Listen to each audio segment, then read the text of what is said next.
En Fiestas Patrias los saludamos con alegría y toda la información para que usted se mantenga al día y activo. Aquí comienza Resumen Legislativo. Partimos hablando de cabotaje marítimo con el proyecto que quiere generar más competitividad en este campo y que ahora se fue a la Cámara de Diputadas y Diputados en tercer trámite. El proyecto de ley tiene por objeto abrir el cabotaje a la participación de empresas navieras extranjeras, apertura que crearía condiciones para optimizar la cadena logística y el transporte multimodal, generando mejoras de competitividad en la industria y erradicando movimientos de carga ineficientes que se desarrollan en las costas y puertos del país. Es decir, se buscan beneficios económicos para todos los consumidores finales de bienes y el desarrollo de zonas aisladas con tarifas más bajas de transporte marítimo entre puertos chilenos. Ahora que se fue a la Cámara de Diputadas y Diputados, le preguntamos al presidente de la Comisión de Trabajo y conocedor de estos temas, senador Gastón Saavedra, ¿por qué es importante este proyecto y esto se va a ley o hay posibilidades de una eventual comisión mixta? El que usted abra el cabotaje y permita, por lo tanto, que haya transporte de carga de consumo interno en el país a través de vías marítimas, va a generar una diferencia de precios en favor de las personas. En cuanto, perdona su detalle, uno debiera anticipar que esto va a tercer trámite y puede ser su trámite definitivo, o hay una ventana para la comisión mixta. Bueno, no hay que descartar nada acá, es que se salvaguardan todo lo que son el cabotaje que existe desde Puerto Montt hacia el sur, con las situaciones que están allí, las condiciones que están allí. No se tocó en nada el artículo 14 de la ley de navegación, por tanto se garantizan las tripulaciones, el Código del Trabajo tampoco, para permitir justamente que hayan contratos de trabajo bajo las leyes chilenas y al mismo tiempo cuidando las tripulaciones. Junto con destacar que la Sala también aprobó en general el proyecto de ley sobre contratos de buceo y actividades conexas, se extendió una vez más una prórroga del estado de excepción en el sur del país. Y es que a diferencia de otras prórrogas, entre la aprobación anterior y la actual, diferentes episodios generaron malestar entre los senadores. Por ejemplo, una nueva víctima fatal a finales de agosto, un trabajador subcontratado de la CMPC y otro herido grave en Selva Oscura en la zona de Victoria. Recientemente, además, dichos de la ministra de Defensa sobre la no existencia de terrorismo en el sur no cayeron del todo bien. 32 votos a favor, 2 en contra y 2 abstenciones dieron cuenta de esta nueva prórroga en el sur, que de excepcional ya parece tener poco. Seguiremos insistiendo en que mientras existan estos grupos o células terroristas con capacidad operativa en la macrozona sur, es necesario que el estado de excepción constitucional se mantenga vigente todo el tiempo necesario para que así nuestras autoridades, policías, fuerzas de orden y seguridad desplegadas en la zona puedan desarticular estos grupos de forma definitiva.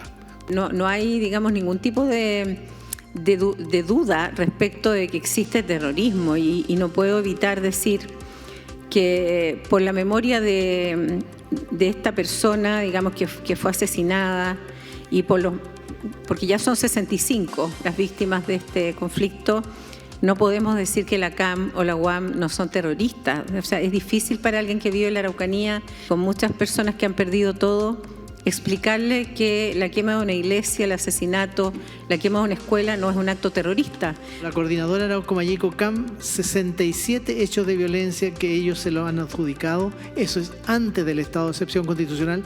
Con estado de excepción constitucional, 56 hechos de violencia. La UAM, antes del estado de excepción, 29 hechos de violencia. Luego del estado de excepción constitucional, 18 hechos de violencia. Entonces, nada me gustaría a mí, como senador por la Araucanía, que decir que no tenemos terrorismo, pero en los hechos, en la realidad, eso no es así. Entonces yo creo que aquí hay límites, porque cuando tan livianamente personas de otras regiones, que no son de la Araucanía, de la zona del sur, tan livianamente, de la nada, instalan el terrorismo todos los días como un mantra. Imagínense con esos emprendedores que en estos días de fiestas patrias están tratando de sacar sus productos a la calle, que tratan de, con esfuerzo, mostrar lo que hacen los artesanos, lo gastronómico, el turismo, esa zona, y tenemos aquí un grupo de personas que permanecen de la nada, el terrorismo. Bueno, lo único que hacemos con eso es estigmatizar una región. Entonces yo voy a votar a favor, pero también pediría un poquito más de rigor con la discusión a título de nada. Y sobre todo con la liviandad que muchas veces estigmatiza una región que lo único que quiere es aprovechar su belleza, sus paisajes, su gastronomía, su turismo, y no estar todos los días siendo marcado por el terrorismo de personas que de manera muy indolente, a la distancia, la califican de tal. Pasamos al trabajo de comisiones porque, habiendo sorteado su primer trámite particular en la Comisión de Educación, los cambios en materia de admisión escolar ahora serán vistos por Hacienda antes de llegar a la sala. Recordemos que este proyecto fue parte del acuerdo de presupuestos del año pasado y recoge las propuestas de mociones parlamentarias. En lo sustancial, se modifica el sistema de admisión escolar para introducir mejoras, especialmente en relación con la selección por mérito de los estudiantes, criterios durante la asignación de las vacantes, fomentar la adhesión de las familias al proyecto educativo y toda la información disponible en el marco de la postulación. Desde la propia Comisión de Educación, los senadores Gustavo Sangüesa y Yasna Proboste nos explican la importancia y algunos cambios que propone esta iniciativa de ley. Un sistema de admisión escolar que permita, por un lado, recuperar el mérito como un elemento de selección, recuperamos a los liceos emblemáticos y vamos a tener establecimientos de alta excelencia académica. En eso hay pleno consenso de llegar a un 80% en la selección por parte de estos establecimientos, tener un sistema que efectivamente le quite la angustia a los padres. También queremos nosotros, por lo menos en mi sector, establecer también un porcentaje que permita postular por mérito, o sea, aquel buen alumno que tiene buenas notas tenga un plus con respecto al resto al momento de hacer su postulación.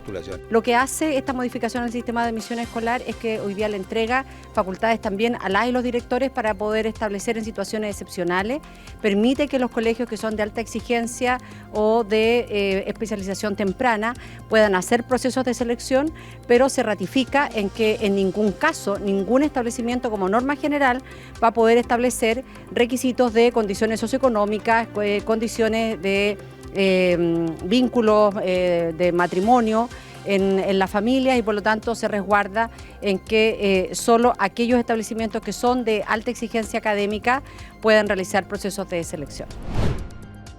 Otro proyecto que irá a Hacienda y viene desde la Comisión de Trabajo es el de cambios al seguro de invalidez y sobrevivencia. La Comisión de Trabajo aprobó el traspaso del seguro de invalidez y sobrevivencia al Fondo Autónomo de Protección Previsional, cumpliendo con uno de los compromisos de la reciente reforma previsional. Recordemos que este seguro regula la entrega de una pensión ante la invalidez o el fallecimiento de una persona trabajadora por medio del establecimiento de una obligación hacia las AFP de contratar un seguro para sus afiliadas y afiliados. El CIS modifica el decreto ley 3500 y establece cuáles son las funciones que tiene este seguro de invalidez y sobrevivencia, porque comienza a funcionar un nuevo sistema de pensiones. Entonces hay que adecuar las leyes que estaban vigentes a la reforma previsional.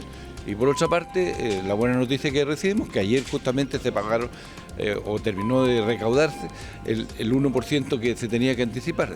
Dos cosas buenas: se robustece el fondo de administración previsional y se mejoran las cuentas de quienes son los futuros pensionados. Primero hay que recordar que siempre cuando se pensó la configuración y el diseño del FAP, siempre se puso en el foco que fuera un organismo que estuviera muy enfocado tanto en regímenes de inversión, sostenibilidad del fondo, también que obviamente garantizara los principios del seguro social, y por lo tanto, si bien este no fue un debate que se abrió a propósito del traspaso de las comisiones, siempre se pensó el FAP bajo esas características, y de hecho también a partir de eso se pensaron los perfiles de quienes tenían que ser los directores. Tuvo una configuración que, a nuestro juicio, en el espíritu del debate del acuerdo y de la ley, estuvo siempre enfocado en esto y no en un potencial traspaso de las comisiones. Lo siguiente es algo que pronto llegará a la sala. De hecho, al no haber indicaciones de por medio, se dio por aprobado en general y particular. Se trata del reforzamiento de la seguridad perimetral en las cárceles y penales de nuestro país. La iniciativa cumplió su segundo trámite en la Comisión de Constitución y contempla el delito de introducción de elementos de comunicación con el exterior.